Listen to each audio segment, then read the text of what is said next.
This is Cheryl. She's my emotional support crab, and you'll understand why I have her later. So I am, as they said, Education Programs Manager at EarthWatch, and I'm here to do the practical stuff in between Megan's Bush Blitz and Luigi's very extensive Pro Blue program. So basically getting citizen science in the classroom can be really, really difficult to do. There are lots and lots of reasons that teachers just roll their eyes up around and fall down on the ground like dead flies and just can't cope. And it's usually one of four things, and Luigi did touch on them, which I will come to. So getting the message through that citizen science isn't about having to set up a lab, getting a whole lot of really expensive equipment, and knowing exactly what you're talking about all the time. It's also, the problem is the overcrowded curriculum, and we hear about it all the time, and after 25 years of experience, I can tell you that it is true. Increasingly, we are expected as teachers to teach everything from tying your shoelaces to how to, wipe your bottom and blow your nose. And that's also in grade 6 and high school. Teachers are time poor. Increasingly, again, admin is thrown at teachers.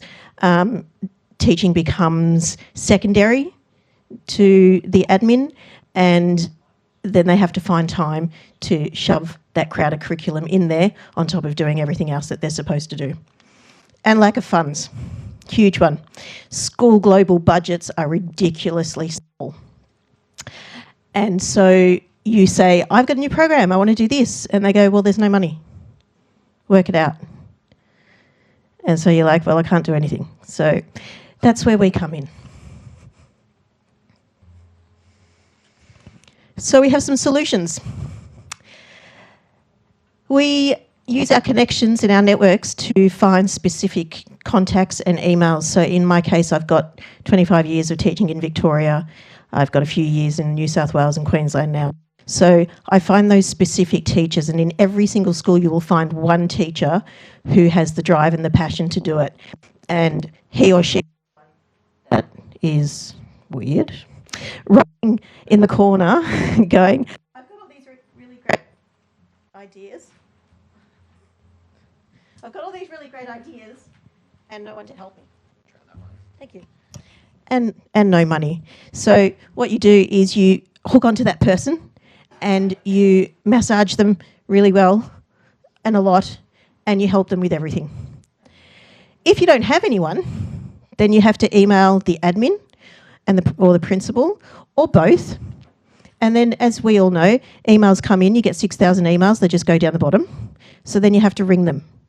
And in my very first year of teaching, I was always taught, make friends with the cleaner and the office person. And this is where it comes in really handy. You want to make friends with the office people. And say, I sent an email. Let me tell you about it. Have you got time? And if that doesn't work, go into the school with food. Take a box of donuts and go, hi, I'm here. I have this program. It's great. And you look really tired and hungry. Let me massage your ego and give you some food. And all of a sudden you'll find inroads into schools. So that's the feed them bit. And then you come across the overcrowded curriculum where the teacher's going, yeah, I'd love to do it, but it sounds great, and when? And that's when you have to make the program a pick up and run thing, and also something that is easily adaptable. So I've only got 20 minutes a week spare. Well, we'll make it fit into 20 minutes a week. Easy. But it doesn't fit with all of my curriculum outcome priorities. Well, we'll make it fit. But I only have 6 kids that are interested. We'll make it fit. I have 120 kids in my year level. What do? We'll make it fit. So it needs to be really tailored to those schools that are interested. So if you start with a curriculum that is easily adaptable, you can easily tailor it on the spot to whatever school and whatever problem they've got. Map it to the existing curriculum because they're busy ticking off boxes. Unfortunately, that's what teachers have to do. So make it something that where they can tick off 15 boxes by doing one activity. And all of a sudden they'll go, ooh, that saves me 14 activities. Let's do it. And make it adaptable to the school context as well. Make it so that you can use high achievers to do it. Make it so that you can have low achievers doing it. Make it so you've got the neurodiverse. You've got kids at risk. You've got those who are school refusers. Change it. Don't be so caught up in the ownership of creating the program that you don't want to change it for schools. Make it fit for them. I'm talking really fast so everyone can go home. Time poor teachers. Oh my God. Teachers work from 7 o'clock in the morning to 7 o'clock at night and all holidays. Don't believe anyone who thinks that teachers don't work on their holidays and they don't get paid for it. So do all of the heavy lifting for them.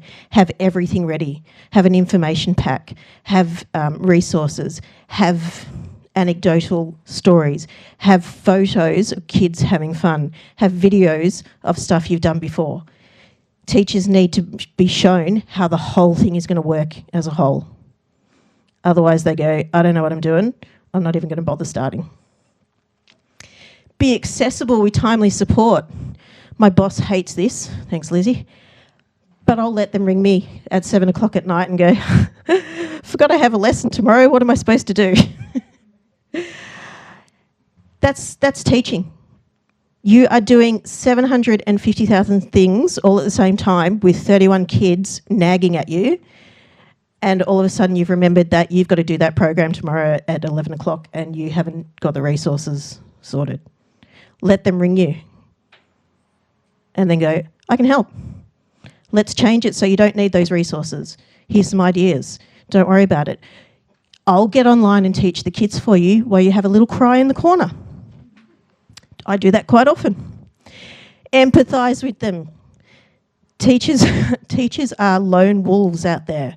They really, really don't feel that people understand the job. And unless you've been in a classroom, you don't understand the job. It's like when parents come in at the end of 2 weeks holiday and go, oh, thank God you're taking them back. You've only had them for 2 weeks. I have them for 8 hours a day for the other 50 weeks of the year. And feed them.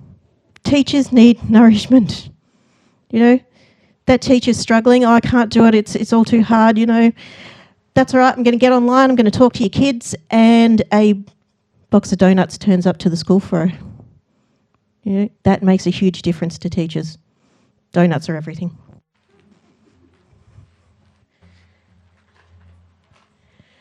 And lack of funds. Luigi, I want your money. Oh my God. I thought my $1,000 was pretty good. Don't tell any Australian schools about your funding.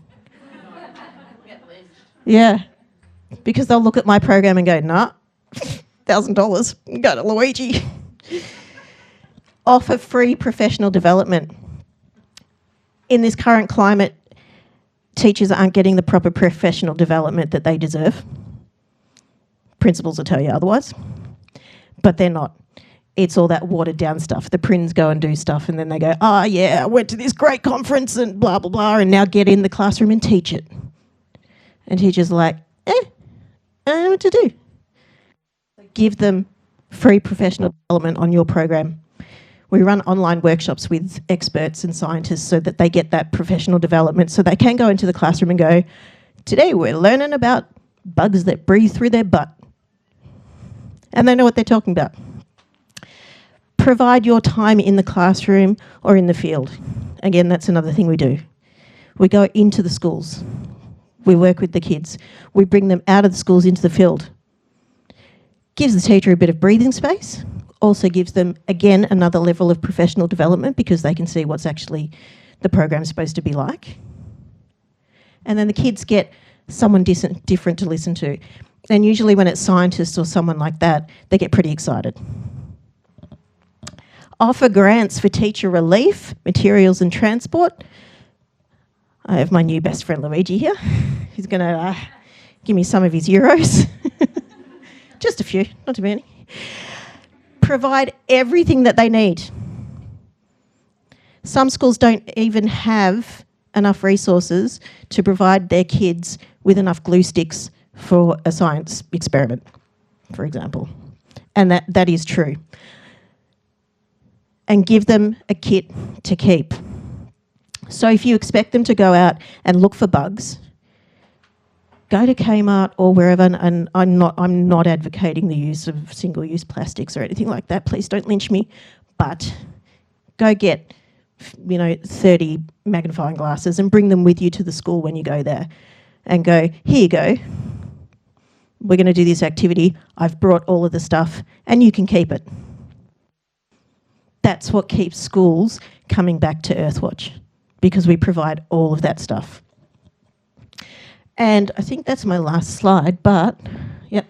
If in doubt, and this always works, it works for every single age group, including adults. Have a mascot. Kids love it. Adults love it. Everyone loves Cheryl. And Cheryl can get away with a lot of stuff that I can't, which is another reason why I have Cheryl. So if you want to get into schools, make it easy for them. Make it accessible, give them some money, pat them on the back and tell them how wonderful they are. And just remember that they're humans too. Thank you.